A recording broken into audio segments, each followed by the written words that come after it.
capitalism is the idea that businesses don't just have a responsibility to their shareholders, but also to the wider community. And I'm joined now by somebody who knows a lot about that. Oh, okay. Ken Shibusawa, the CEO of Shibusawa and Company. Oh, thank you for joining us today. Thank you for having me, Ariel. Thank you. You're very well known in Japan and globally, in fact, for your views on stakeholder capitalism and the importance of that kind of capitalism. Yes.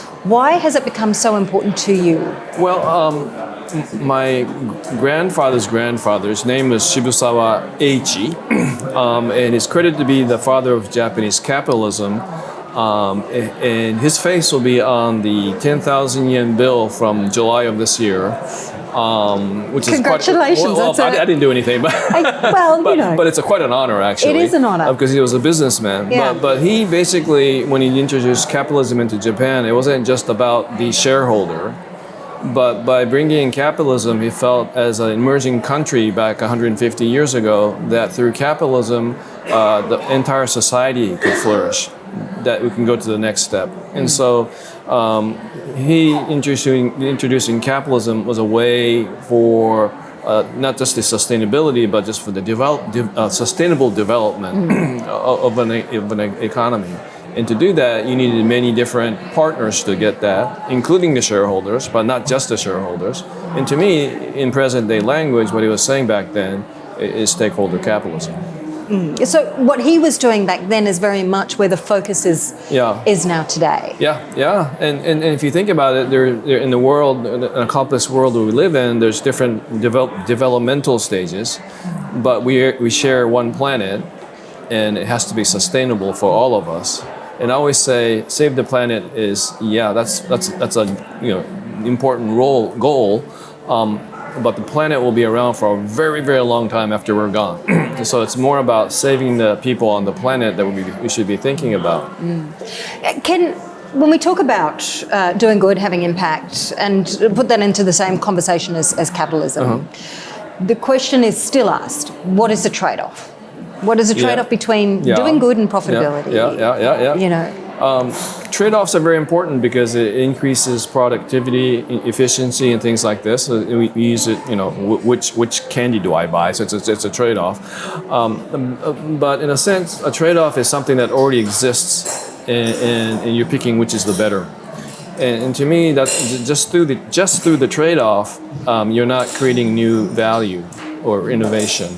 But a trade-on is something that initially doesn't look like it might not fit. Like, impact, with intent, with financial returns. So it's easy to trade off on that.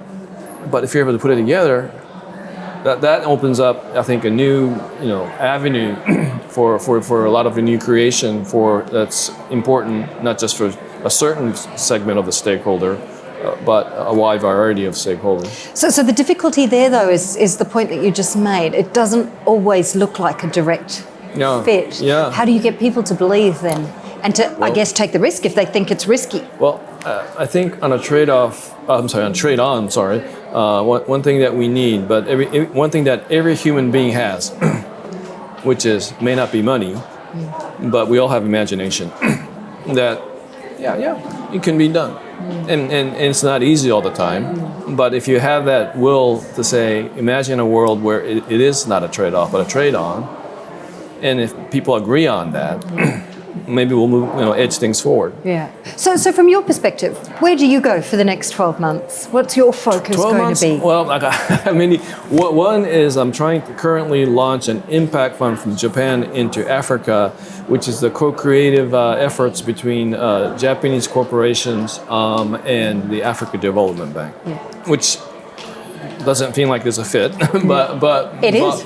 But we'll make it fit, right? Yeah. That's a new creation. Yeah. Another is this important concept is Triple I for global health. And this was endorsed by the G7 Hiroshima Summit of 2024 in May of last year, and launched at a very high level UN General Assembly side event with Secretary General, WHO Secretary General Tedros, Bill Gates, and our Prime Minister, And it's basically an initiative to say, hey, global health, we can use impact to invite new form of private sector capital, not for aid, but for investment. This is very important because in global health, public health policy, it's usually seen as a cost. Yeah. But cost means sales to somebody else, so it's obviously a growth strategy and a sustainable growth strategy. And so through this III, we're hoping today say that hey, 3 pillars we have, that we exist, and we welcome partners to come in. Partners meaning corporations, investors, NGOs that say, yeah, maybe there is something that we can do with impact investing through to global health. That's one pillar. The second pillar is the important pillar, I think, because we need a common language when we have partners involved. Yeah. And that's the impact metrics. What's the measurement? And to me, in the ESG scheme of things, the S kind of got left behind. Yeah. And so what is S? There's no scientific based evidence. It could be very regional, cultural, but to me, health is the underpinning. It's the foundation for any thriving, prosperous society. And so hopefully we can find some sort of common language in the health, which might lead to a common language in the S. And the last is, the private sector capital, that's very important, but I think we also need to collaborate with the public sector, governments, DFIs, and how we can entice more private sector capital to move into impact investing for global health. And so, very easy thing to do. It's not a trade-off. Well, I'm very glad you're on it. And that makes me a lot more optimistic. Yes. Ken, thank you so much for sharing your time and your expertise with us. Thank you so much. It's an honor. Very much appreciated. Thank you.